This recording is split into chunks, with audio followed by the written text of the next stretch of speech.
Velkommen tilbage til den sidste og afgørende episode i denne anden sæson af Sea Trout Smash. De sidste 5 episoder har indtil videre vist os alle, hvad havrefiskeriet består af.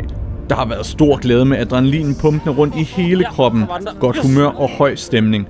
Men lad os ikke glemme de uundgåelige nedture med store mistede fisk, der muligvis kunne have rusket godt rundt i den samlede pointstilling.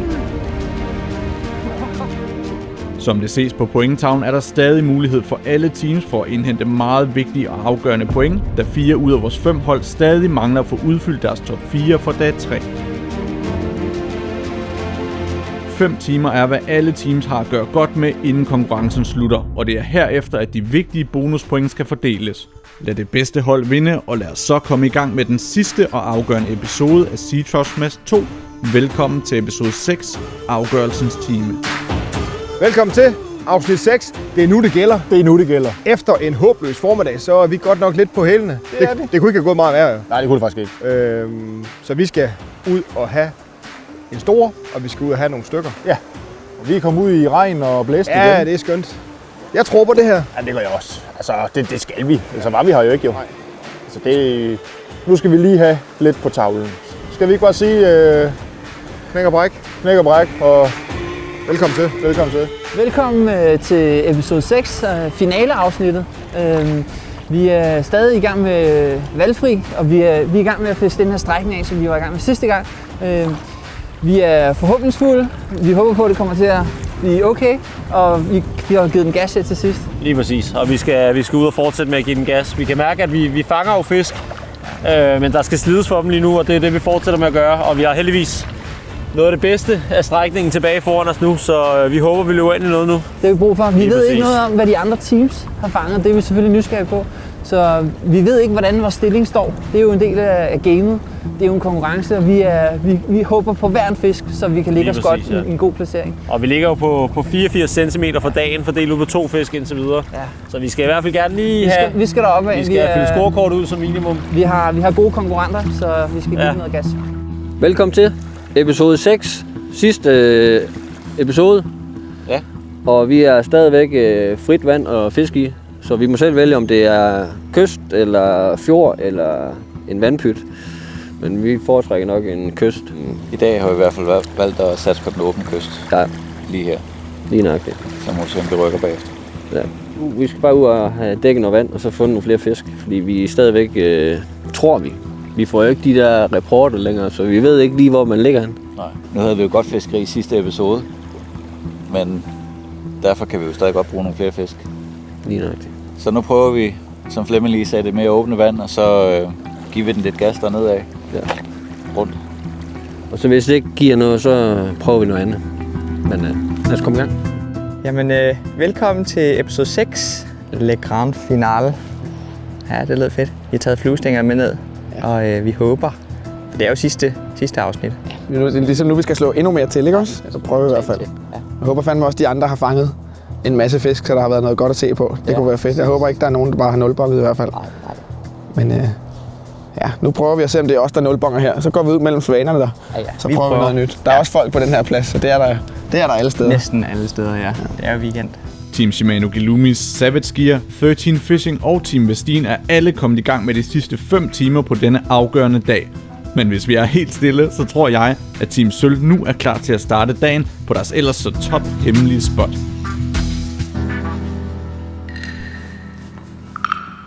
Okay, så er vi ved afsnit 6.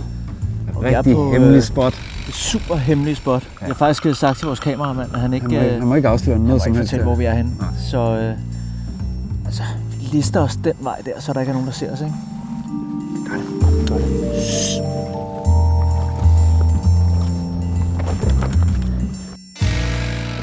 Satans, den var ellers fin, den der. Den var over målet. Øj, Jonas. Satans.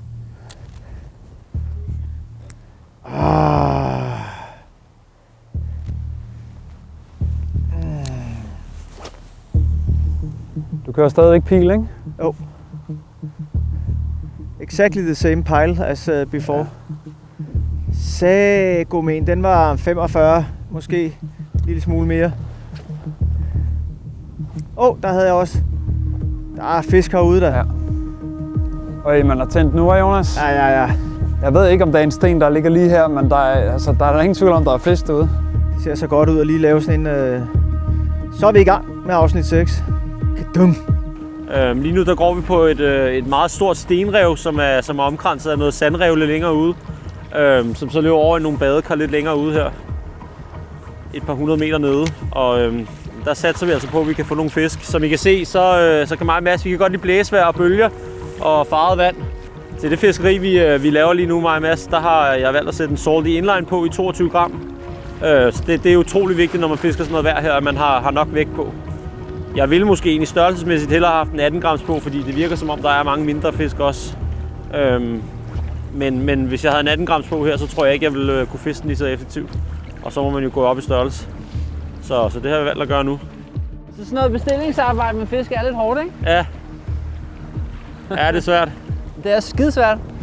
Men jeg tænker på, hvor mange kilometer vi har dækket af kyststrækning. Er du sindssygt, vi har fisket meget vand af? Det kan mærkes i fødderne, det er helt sikkert. Men her, der burde fandme være fisk, fordi der har vi også vanddybden i hvert fald. Der er lidt dybere her, men det burde der også over de andre steder. Der var et eller andet, der vendte. Du er ikke bølgen, eller hvad? Ja. Ja, der er hug der. Der er fisk her, Lars. Ja, prøv at se der. Ej, hvor det kører. Den var god, den der. Så du det? Jeg så hullet der bagved. Den var god, den der. Prøv at se på krogen. Ja, fuck. Det var altså ikke en lille fisk efter der, det var ikke. Jeg kunne ikke vurdere det.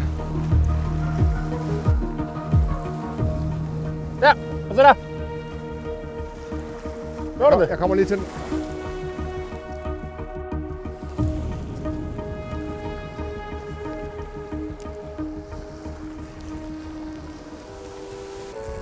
Der var fisken.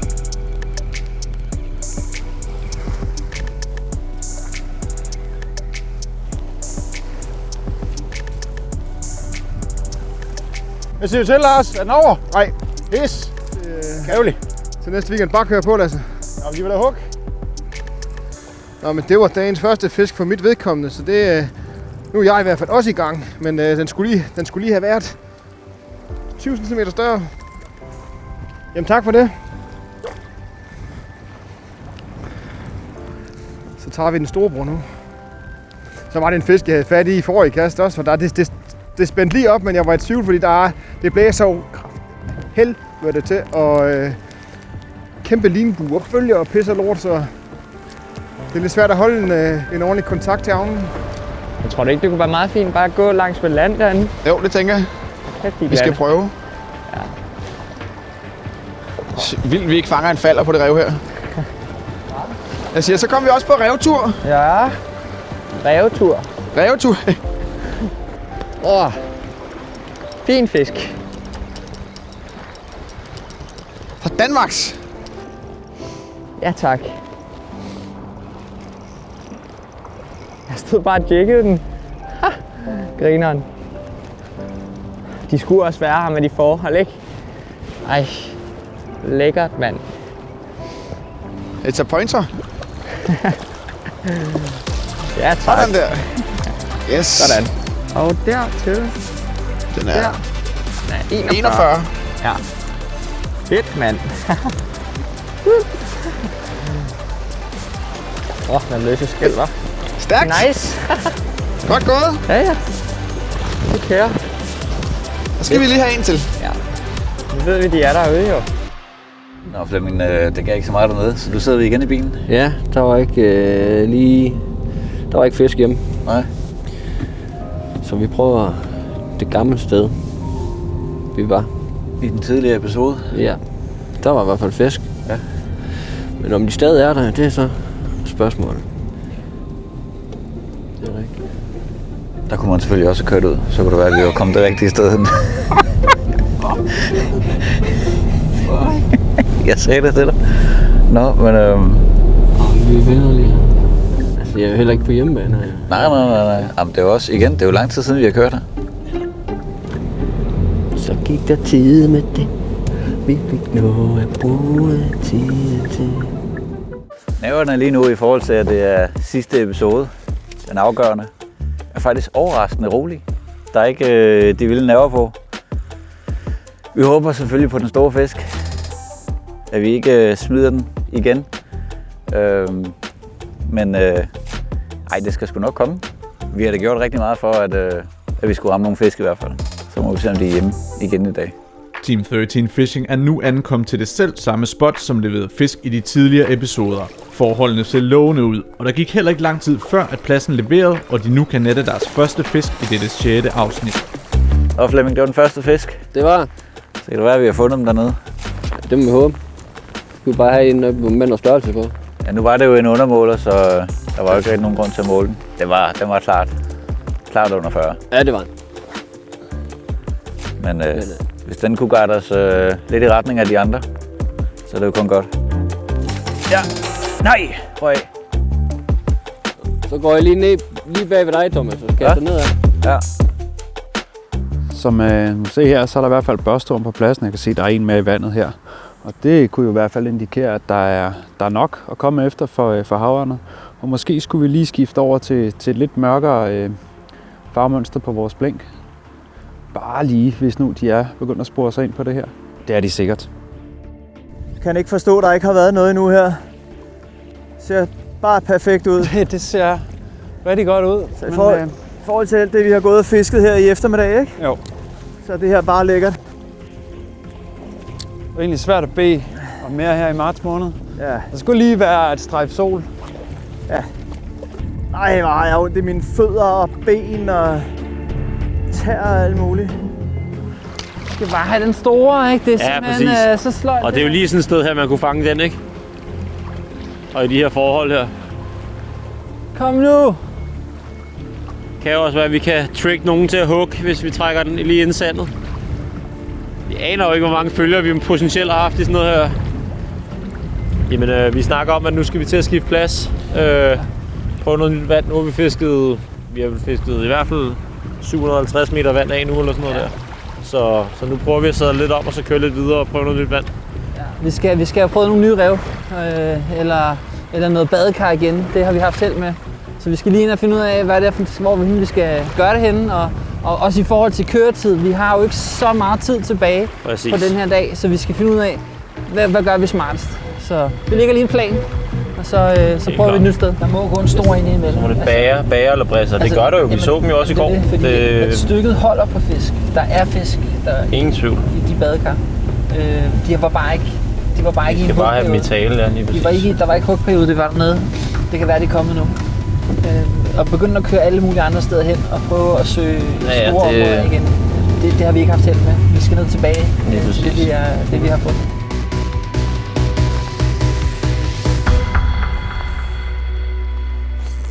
Ja! Jeg tror sgu... Er vi ved at være der? Jeg tror måske lige på nippen. Jeg er blevet lidt... Den er 38. Lad os måle den. Ja, skal vi ikke lige prøve? Det er den her, ja. Så siger den op. Den er faktisk lidt på skrå hernede. Lad os bare lige rette den ud her. Ah, men den kan vi ikke få til at være for.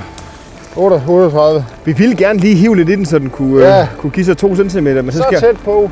Så skal man altså trække hårdt. Ja. Nå, skal vi lukke ham ud igen? Men det er en blank fisk. Ja, den er jo nydelig. Tak for lån. Jamen, vi står lige nu på sådan et lavvandrev. Fisker ikke andet end skinnebindstykke vand. Der tog jeg lige sådan en speedspin hen over det her lave. Og så klappede den der, det var så godt nok kun 38 cm. Men det bestemmer vi trods alt ikke altid selv. Eller det bestemmer vi faktisk aldrig selv. Men det virker lovende her, synes jeg. Altså, de tager den, når de ser den. Så vi skal bare finde nogen med noget størrelse på, der er lidt mere seriøs. Så jeg tror bare, vi klør på.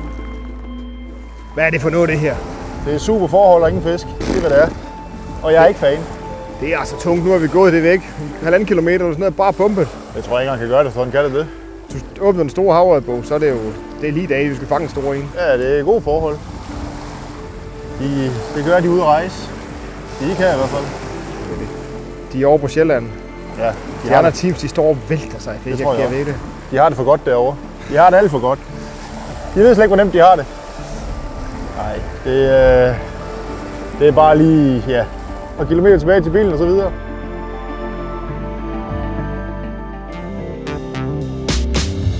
fedt det der med at komme ud til noget lidt anderledes. Ja, fuldstændig. I forhold til, at jeg har stået på... Det minder mig lidt om Bornholm, Max. Ja, lidt. Bornholm. Skal vi lige prøve at tage et kast derovre, bare lige langs med her, og så finde et andet sted igen? Ja. Og vi skal ikke derud og gå på den her? Det tror jeg ikke, vi kan komme. Nej. Jeg tror, der er meget dybt. Ja, men du skal være velkommen. Nej, det går nok så. Okay, nu har vi ligesom fisket revet af.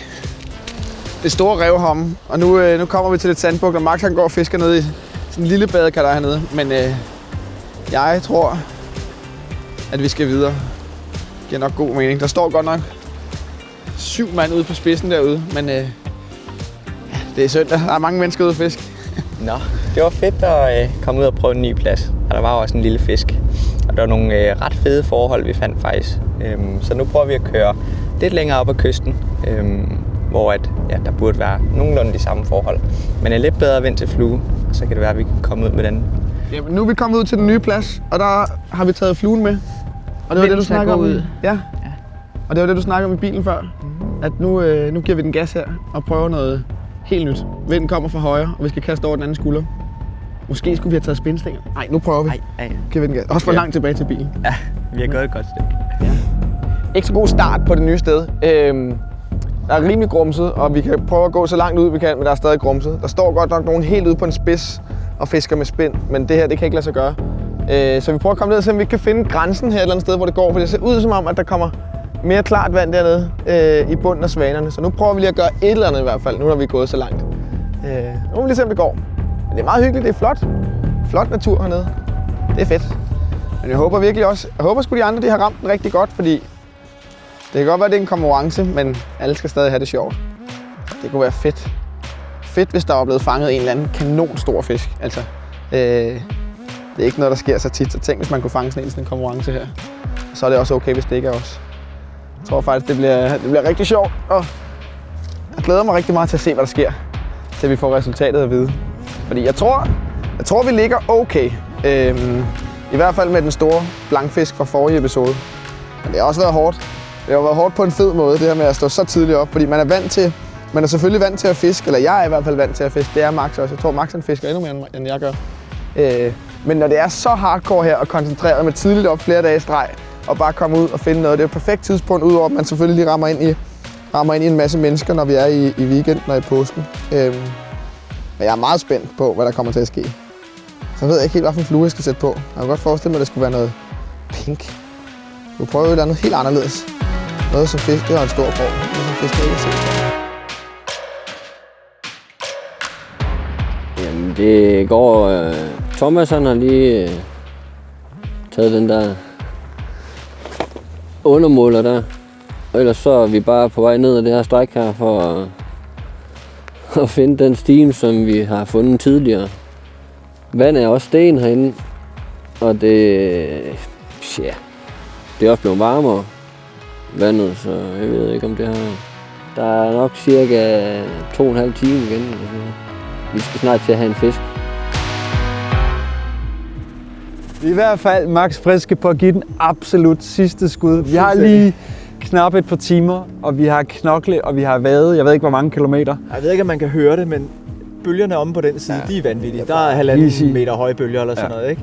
Ja, hernede til gengæld, der kunne det godt ligne noget, der kunne give en fisk. Indtil nu har vi gået fuldstændig spejlblankt vand, og nu kommer vi herud, og stigende vand og lidt mere gang inden. Så den sidste time her rykker vi simpelthen den sidste energi fuldstændig ud af kroppen. Så vi ikke kan mere. Ja. Vi gør det her. Lad os gå ned og se, om det kan lade sig gøre. Vi vil lige hurtigt rykke hen til, hvor vi afsluttede i går, hvor vi fandt lidt målsfisk. Men forholdene lige har ændret sig en del. Meget mere lavvand og lidt mere roligt vand.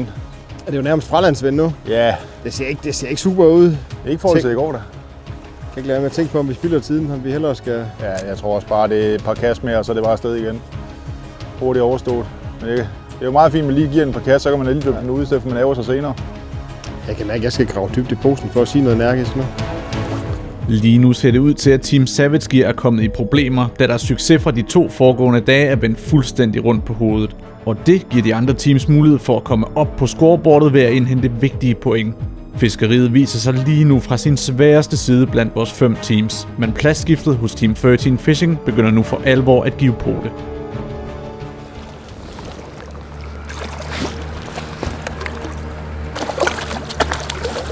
Mand. Ja. Den var 40. Stort. Pis.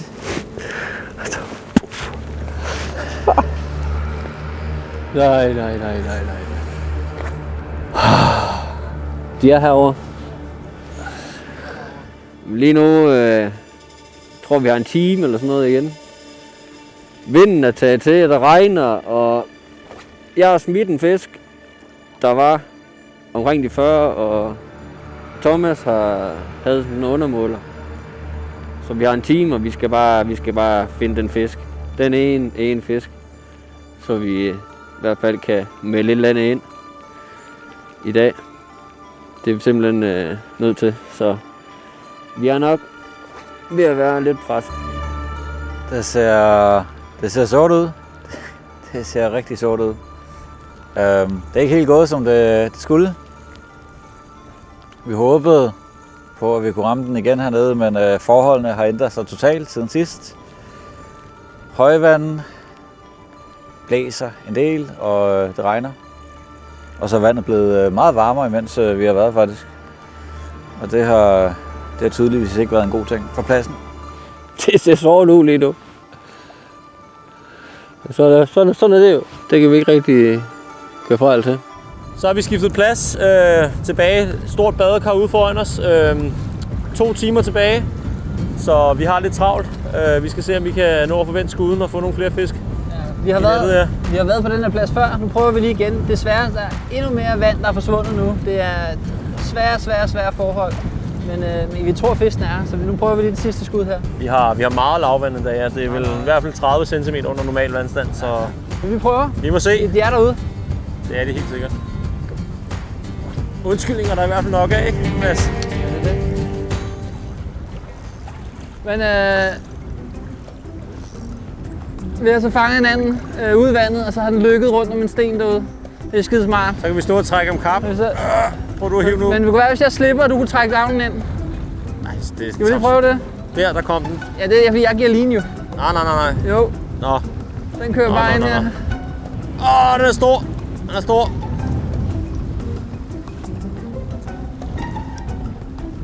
Har vi fanget hinanden i avnen? Det har vi kraftigt. Prøv lige at tage den ned. Og så her. Det er jo helt sygt. Vi har fanget hinanden i avnen her. Nå, men det er fint. Det fikser du bare, Mads. Jeg fisker videre. Nu sidder jeg jo så stadig derude blandt en sten der. Det kan jeg jo ikke gøre så meget ved. Det er godt nu. Hey! Et dårligt kastevind, må man sige, fra den forkerte side. Men vi får det bedste ud af det. Og så er det en god idé lige at have polbriller på en gang imellem, når man fisker flue i sådan noget vind her. Selvom man ser en smule hurtigt ud, så er det altså tit en god idé. Det kunne være så fedt med en fisk. Det er et fedt sted, det her, hva'? Er det så nice? Havde du fisk? Jeg tror seriøst, der er fisk. Det føles seriøst så mærkeligt. Nu kommer jeg hen til dig, fordi jeg er irriterende. Jeg har mistet 4 fluer i dag. Så nu er det tid til at sætte en ny på. Og man kan også se, at boksen den er ved at blive lidt mere tømt, end da vi startede. Men der er virkelig grumset vand. Så jeg tænker, at der skal lidt smæk på farverne. Men jeg er ikke helt sikker på, hvad jeg lige skal vælge. Om det skal være, pink er god om vinteren. Måske sådan en lille reje der. Jeg er også bange for at miste den. Min yndlings, dem her. Det bliver det. Det er også bare svært, når man fisker med Andreas. Nu sidder jeg fast igen. Okay, det er måske lidt pinligt, det her. Ej, det er fandme pinligt. Men det, jeg vil sige, det er svært at fiske med. Ja, det er svært at fiske med Andreas, fordi han gør bare alting så godt. Kaster flot, og han er bare nice. Han mister ikke nogen fluer. Jeg har mistet 5 fluer i dag. Det kan være, det her det bliver den 6. Så kører. Okay, Max. Det var ikke ligesom vi havde forventet. Håbet på. Nej, præcis. Hvad gør vi? Vi har en sidste chance tilbage for en plads. Måske skal vi afslutte med en gammel klassiker. En kending, som man siger. Okay, Det synes jeg måske. det tager 48 minutter herfra Ja. at køre derop, og så har vi... Klokken er 2:15 nu. Klokken er Vi har 2:15. lige en time. Ja. Det er det, vi gør. Vi smutter op til bilen. Yes. Det var fandme dejligt. Så tog den lige helt ude ved bølgerne. Lige ude, hvor revlen den bryder. Jeg tog den salty inline. Det er salty inline, der kører nu her. 22 gram.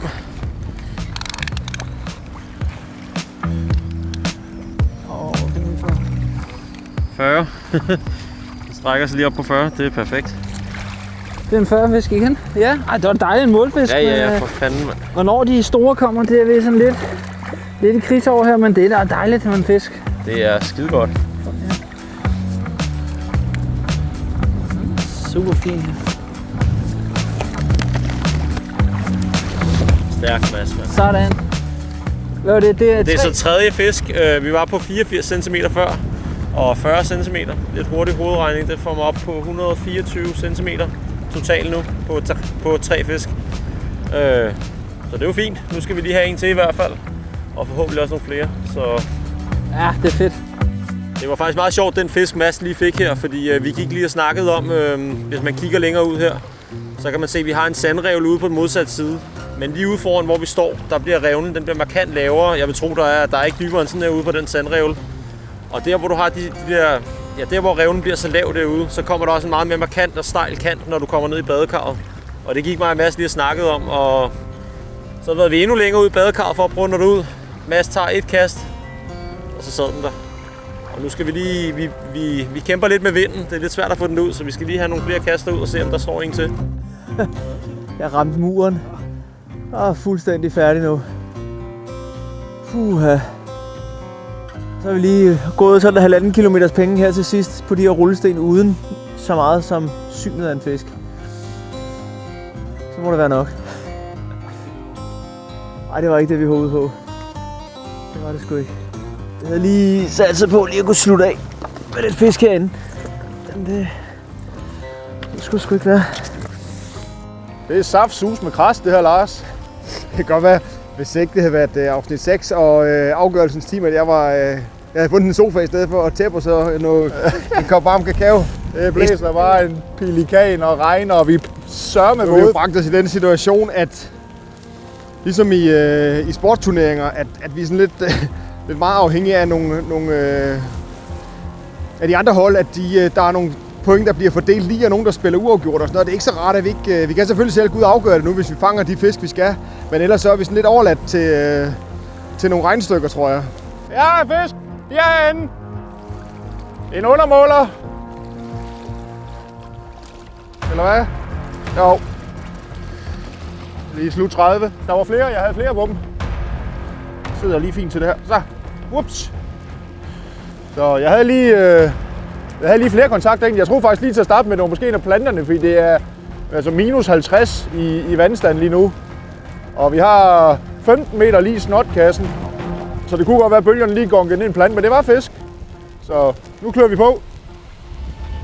Hvilke hektiske minutter hos Team Savage giver.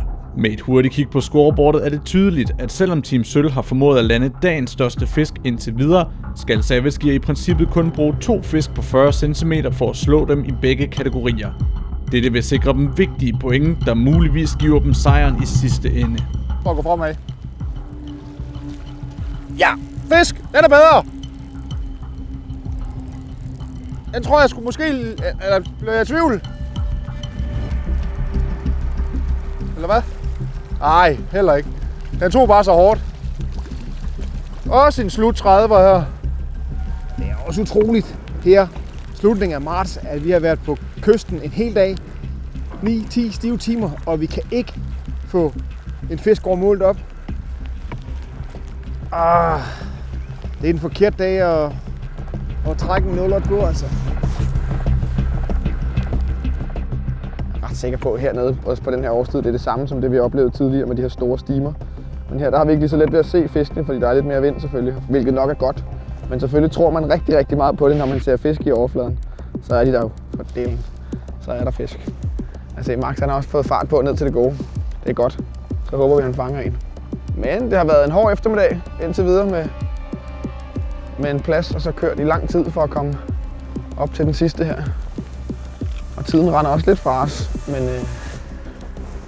nu kommer der mere knude. Nej, det gør der ikke. Det er fedt. Man får virkelig meget selvtillid, når man har sådan en kasteven her til at hjælpe sig lidt. Man kan jo næsten kaste lige så langt som spindkast med en UL-stang. Få minutter er, hvad der er tilbage af denne sæson 2 af Sea Trout Smash. Det intense fiskeri hos Team Savage Gear varede ganske kort, og igen var det kun fisk under mål, der viste sig. Alle 5 teams er udkørte og har kæmpet sig igennem de sidste 3 gange 10 timer, de havde tilgængelige over de sidste 3 dage. Og lidt efter lidt render tiden ud for alle teams. Nå, Hense. Ja, Jones. Så er det slut på episode 6. Ja, og slut på Sea Trout Smash. Vi har godt nok kæmpet for okay. Vi har pisket det ud af, og det har godt nok været nogle fede dage. Helt vanvittige fede dage. 3 vanvittige fede dage. Hårde dage, men fede dage. Og forskellige aktivitetsniveau med de fisk der, men altså, vi har jo fået fisk. Vi har oplevet super varieret kyst og umulige forhold, hvor vi ikke dårligt nok troede, vi kunne få fisk, og gode forhold, hvor vi så fik fisk, ikke? Ja. Det har virkelig været spændende. Nu skal vi bare hjem og spise og sove. og slappe af. Tak for den her gang. Tak for den her gang, mand. Ja. Godt fisket for fanden.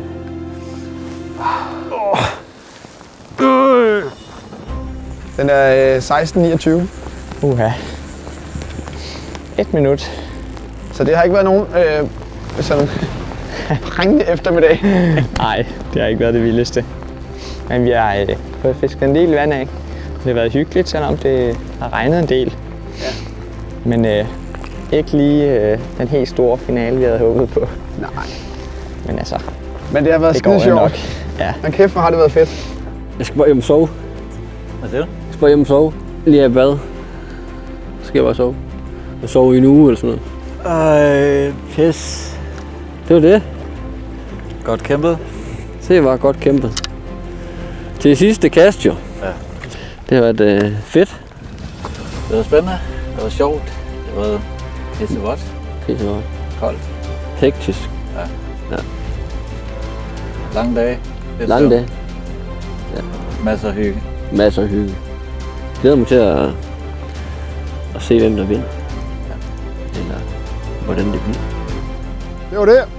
5.000 kast senere. Ja. 35.000 skridt. Godt kæmpet. Lige måde, Lars. Tak for kampen. Vi har godt nok prøvet da. Vi gjorde, hvad vi kunne. Ja, vi har gjort, hvad vi kunne, og selvom det ikke var så godt i dag, så må vi se, når pointene bliver gjort op. Vi må lade tvivlen komme os til gode. Ja. For fiskeguden var ikke med os i dag. Nej, det var de ikke. Fiskeguderne var bestemt ikke med Team Savage Gear her i sidste episode, og i takt med, at de andre hold runder af for denne gang, har Team Vestin også lagt de sidste par kast for denne 6. og sidste afsnit. Denne anden sæson af Sea Trout Smash var fuld af drilske ørder, og der skulle kæmpes med alt, hvad de havde for at finde fiskene i denne weekend. Men som vi alle ved, så er kystens havørred ikke nemme at blive kloge på. Vi alle bag skærmene siger tusind tak for jeres flotte indsats, det gode humør, det altid gode grej og de smukke fisk, I formåede at fange igennem alle episoderne. Vi håber virkelig, at I har nyt at kigge på mig og Max og på vores lidt halvdårlige bagkast og på vores forhåbentlig langkastende spindestænger. Vi håber selvfølgelig på at være med en anden gang. Også det. Og så har vi for fanden, vi har fået noget mega godt ud af det. Ja, det har været mega sjovt. Vi har fanget en masse fisk, og vi har hygget os helt sindssygt. Ja. Tak for det. Det var godt gået. Så skal vi hjem. Og sove. Og have tørt tøj på og sove. Så det her, det var i hvert fald slut for episode 6. Og slut fra 13 Fishing, der melder over and out her. Så, men tak fordi I tog med, og knæk og bræk derude. Ja, knæk og bræk. Det skulle da meget godt kæmpet. Ja, det var det. Vi kan ikke komme mere, altså. Nej, vi kan blive ved. Vi har ondt i ryggen og alt muligt, mand. Ej. Du er ved at blive gammel. Ja. Men det har sgu været fedt, Lasse, og pisse hyggeligt. Ja. Altså, det må jeg sige. Tak for kampen, Lars. Det var hyggeligt at fiske med dig. Ja, og lige måde, du kan jo godt finde ud af det også. Ja, en gang imellem. Ja, det er godt at se. Skal vi sige tusind tak, fordi folk gad at se med. Ja. Og det har været en fornøjelse, men hårdt for os. Nu bliver det godt med 14 dages ferie. Ja, det gør det. Så tak for den gang. Vi ses derude. Knæk og bræk. Hvilken fantastisk indsats alle 5 teams har leveret i denne anden sæson af Sea Trout Smash.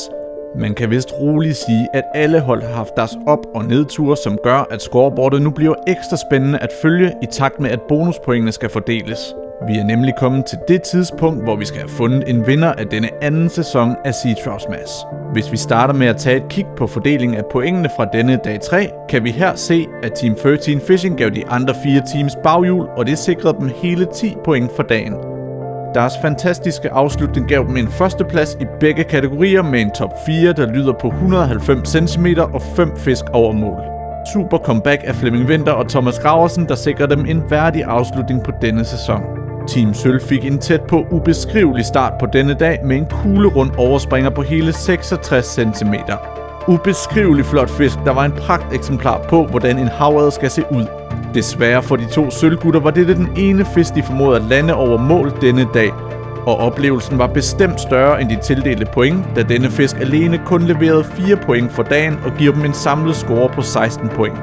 Vestingutterne, der ellers havde gjort deres forarbejde og testfisket i flere dage op til konkurrencen med rigtig gode resultater, måtte bare indse, at havredfiskeriet kan være tæt på uberegneligt, og det leverede desværre ikke de fisk, som de ellers havde ønsket. Selvom tredje dagen kun gav dem 3 fisk over mål, sikrer disse fisk alligevel Team Vestin 6 point, og de har nu en samlet score på 18. Spændingen kan næsten ikke blive højere, da vi nu er nået til Team Shimano Kilumis og Team Savage Gear, der side om side ligger med 21 point hver især. Vi er nu kommet til bonuspointene, og hvem havde troet, at disse point nu er på vej til at afgøre skæbnen blandt vores 5 teams. Den sammenlagte bedste top 4 gennem alle 3 dage udgøres af Team Sølv, og derved får de tildelt 5 ekstra bonuspoint til deres samlede score. På andenpladsen i denne kategori er der uhyggeligt tæt løb blandt vores 2 finalister i form af Team Shimano Kilumis og Team Savage Gear. Med kun 1 enkelt centimeter til forskel bliver fordelingen således, at Team Shimano Kilumis snupper andenpladsen for kategorien og får tildelt 4 bonuspoint. Savage Gear får 3 point, 13 Fishing 2 point, og Vestin afslutter med et enkelt ekstra point til deres samlede score. Team Shimano Kilumis ligger sig derfor i front med 1 ekstra point over Team Savage Gear, men føringen er på vej til at blive endnu større. Deres drømmefisk på hele 69 cm var turneringens allerstørste havørred, og det sikrer dem 3 ekstra bonuspoint. Mine damer og herrer, det er nu med stolthed, at vi kan kalde Team Shimano Kilumis for vinderen af denne anden sæson af Sea Trouts Mads. En ekstremt positiv tilgang til fiskeriet selv gennem de sværeste perioder, og måske en lille smule held og en masse skills hjalp de 2 gutter hele vejen og blev i sidste ende belønnet med de fisk, som vandt hele konkurrencen. Stort tillykke med sejren, og tusind tak for jeres fantastiske energi og ekstremt flotte fisk. Vi hos Just Fishing Danmark har ikke andet tilbage at sige end tusind tak til alle de tiltagende teams, og tak til alle jer bag skærmene, fordi I har fulgt med i denne anden sæson af Sea Trouts Mads. Husk, at du kan støtte os til at lave endnu flere gratis fiskefilm ved at besøge vores webshop justfishing.dk samt abonnere på vores YouTube-kanal. Over and out, og vi ses forhåbentlig en anden god gang her på kanalen.